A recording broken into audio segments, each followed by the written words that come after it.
Professor Dilwar Chowdhury, আমরা আবার একটু আগের প্রসঙ্গে চলে যেতে যাচ্ছিলাম। আপনি কিছুক্ষণ আগে বলছেন যে যত দ্রুত সম্ভব, মানে সংস্কার প্রক্রিয়াটি যতটুকু দ্রুত সম্ভব করে নির্বাচনটা না দিলে একটা অরাজকতার দিকে চলে যেতে পারে। 90 মানে 91-তে যখন গণতান্ত্রিক ব্যবস্থার পুনর্বহাল হলো, তার আগেও তো মানে সেটাও এক ধরনের মানে একটা অভ্যুত্থান ছিল। সে সময় অনেক সংস্কারের কথা বলা হয়েছিল, যার কিছুই পরবর্তীতে আমরা দেখতে পাইনি। এখনও সংস্কারের প্রয়োজনীয়তা আছে। সেই 90 থেকে এই 25-এ এসেও দেখলাম যে আমরা সংস্কার, মৌলিক যে সংস্কারগুলো কোথাও হলো না।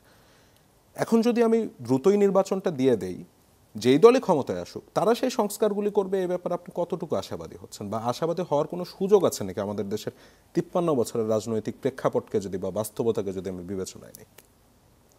এটা নিয়ে তো ওই যে বেচারা একজন উপদেষ্টা রেজওয়ানা বলেছে না, রেজওয়ানা হাসান বলেছে না যে 53 বছর তো কিছু কী করেছেন আপনারা। তার উত্তরে তো তাকে একদিন ইউটিউবে দেখলাম বিএনপির এক নেতা তুলাধনা করলো, আপনি কে, রাজনীতিবিদদের কথা বলেন। রাজনীতিবিদরা তো স্বীকার করতে পারে না তারা কিছু করে নাই।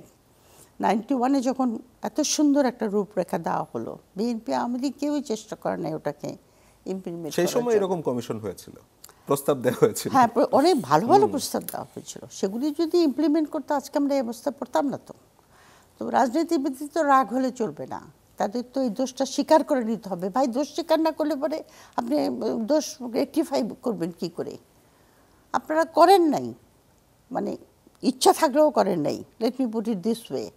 তো আপনার তো দোষটা স্বীকার, রেগে গেলে তো চলবে না। উনি যেভাবে রেজওয়ানা হাসানকে ধুইলেন সেদিন, নাম বলবো না, কিন্তু আমার কথা হলো ও তো কথাটা বলেছে, রেজওয়ানা যদি কথাটা বলে থেকে ফ্রাস্ট্রেশন থেকেই বলেছে, আমরাও ফ্রাস্ট্রেশন থেকে বলতে পারি, হ্যাঁ এই রাজনীতিবিদরা।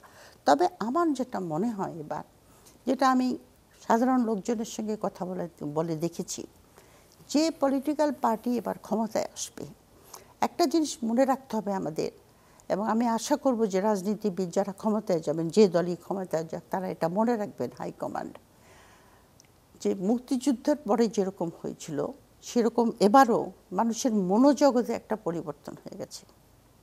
মনন যেটাকে বলে, আপনার স্বাধীনতা যুদ্ধের পরেই যে মানুষের মনোজগতে যে পরিবর্তনটা, যেটা ধরতে পারে নাই আওয়ামী লীগ। আওয়ামী লীগ এসে কিন্তু পুরানা রাজনীতিটাই আবার করার চেষ্টা করেছে, যার জন্য এই 75-এর ডিজাস্টারটা হলো। সেরকম এবারও আপনার মানুষের মনোজগতে পরিবর্তন হয়ে গেছে। এই মনোজগতের পরিবর্তনটা রাজনীতিবিদ যে পার্টি ক্ষমতায় আসবে কেন তার ধারণ করতে হবে। এটা ধারণ না করলে পরে কিন্তু তারা বিপদে পড়বে। কারণ আমি অনেকের সঙ্গে কথা বলে দেখেছি, বলে যে কি করবে, আবার আগের মতো করবে, আবার লোকের রাস্তায় লোক নামবে। মানে মানুষ তো বুঝে গেছে তার ক্ষমতাটা, এবং অন্যায় কি মানুষ সহ্য করবে না। আর এটা মনন, এইটা আমি বিশ্বাস করি আমাদের পলিটিক্যাল পার্টি যারই ক্ষমতা আসুক, এটা একটা মনোজগতের। আর একটা জিনিস হলো যে সব দেশই আপনার বলে না, যে এমনকি ইউনাইটেড স্টেটসও বলে যে অল পলিটিশিয়ানস আর ক্রুকস, বলেই দেয়। তো আমরা বলি ক্রুকস, তো তাদেরকে নিয়ে ভোট দিয়ে আবার আনো কেন? বলেন ওরা আবার রাজনীতিটা জানে, এটা ঠিক কথা, কিন্তু তাদেরকে সবসময় চাপে রাখতে হয়। প্রথমত আপনার কনস্টিটিউশনাল সেট আপ দিয়ে এমনভাবে কনস্টিটিউশনটা বানাতে হয় যেখানে আপনার ব্যালেন্স অফ পাওয়ার থাকবে, চেকস অ্যান্ড ব্যালেন্স থাকবে।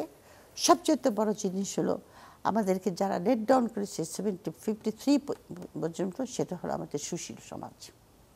আমাদের সুশীল সমাজ তাদের দায়িত্ব করে নাই। আমাদের সুশীল সমাজ সেরকম বুক চিতে দাঁড়ায় নাই যে এটা অন্যায় হচ্ছে, এটা করা উচিত না। এত যে লোকের গুম হলো, আপনি কয়জন লোকের রাস্তায় দেখেছেন বলেন?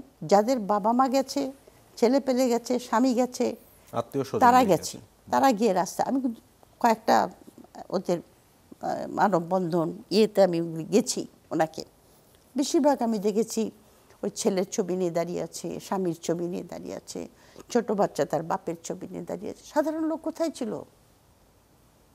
সাধারণ লোককে তো আমি দেখিনি ওখানে। সাধারণ লোকে তো ফুসে ওঠা উচিত ছিল যে আজকে ওর ছেলেকে নিয়ে যাচ্ছে, কালকে আমার ছেলেকে নিয়ে যাবে। যেটাকে আমরা পলিটিক্যাল সায়েন্স বলি এনলাইটেন সেলফ ইন্টারেস্ট, মানে তোমার স্বার্থটা কিন্তু আমারও স্বার্থ। আমি এডুকেশন সিস্টেম ধ্বংস করে দেব, তাহলে তোমার ছেলেও নষ্ট হবে, আমার ছেলেও নষ্ট হবে। আমি মাদককে চোখ বন্ধ করে থাকবো, আমার ছেলেও কিন্তু পিছনের দরজা দিয়ে বেরিয়ে গিয়ে একদিন মাদক খাবে। সুতরাং এনলাইটেন সেলফ ইন্টারেস্টটা আমাদের সুশীল সমাজের মধ্যে ছিল না। দুইটা জিনিস ছিল না। একটা হলো একটা দেশে একটা মধ্যবিত্ত শ্রেণী থাকতে হয়, যে মধ্যবিত্ত শ্রেণীটা আপনার, যেটাকে আমরা বলি মধ্যবিত্ত, অ্যারিস্টটল যেটা বলেছেন আর কি, যে তাদের একটা নীতি নৈতিকতার জায়গা থেকে মধ্যবিত্ত শ্রেণীর, যেটাকে আমরা বলি মিডল ক্লাস ভ্যালুস অথবা সেটা আমাদের দেশে ওরকম মধ্যবিত্ত শ্রেণী কিন্তু এখন পর্যন্ত হয়নি। আমাদের মধ্যবিত্ত শ্রেণীর টাকা হয়েছে, পয়সা করিতে মধ্যবিত্ত, কিন্তু মানসিকতা কিন্তু ক্লাসিক্যাল মধ্যবিত্ত তারা না। আর সুশীল সমাজ যারা, তারা হলো সুবিধাবাদী। সুবিধাবাদী, কে অ্যাম্বাসেডর হবে, কে অমুক হবে, কে আপনার প্রজেক্টের কথা। আমি যেটা শুনেছি, আপনার যে শেখ রাসেলের সম্বন্ধে প্রজেক্ট নিয়ে গেলে পরে আপনি গ্র্যান্ট পেতেন। হ্যাঁ, কিন্তু আপনি যদি বলেন যে আমি চিটাগং হিল ট্র্যাক্সের উপর একটা গ্র্যান্ট দেন আমাকে, আমি ওইখানে একটা রিসার্চ করব, সেটা নিয়ে আপনার ঘুরতে ঘুরতে ঘুরতে ঘুরতে আপনাকে শেষে হয়তো সামান্য কিছু একটা দিবে। মানে সব জায়গাতে, ইউনিভার্সিটি বলেন, গভর্নমেন্টের গ্র্যান্ট বলেন, সব জায়গায় আপনার বুদ্ধিবৃত্তির চর্চাটাকে সম্পূর্ণ নষ্ট করে দেওয়া হয়েছিল। এবং আপনার এখানে সুশীল সমাজ কোনো মতেই তাদের দায়িত্ব এড়াতে পারে না। আর একটা জিনিস ছিল, সেটা হলো আমাদের দেশে যে বুর্জুয়া যাদেরকে বলি আমরা, সেই বুর্জুয়াটা কিন্তু ন্যাশনাল বুর্জুয়া না, ন্যাশনাল অলিগার্ক আর কি। মানে ন্যাশনাল বুর্জুয়ারা কি, আমেরিকাতে বুর্জুয়া তো নাই, ইংল্যান্ডে বুর্জুয়া নাই, বুর্জুয়া ক্লাস। বুর্জুয়াদের তো একটা ভীষণ দায়িত্ব আছে, জাতি গঠন, রাষ্ট্র গঠনের তাদের একটা বিশাল দায়িত্ব আছে।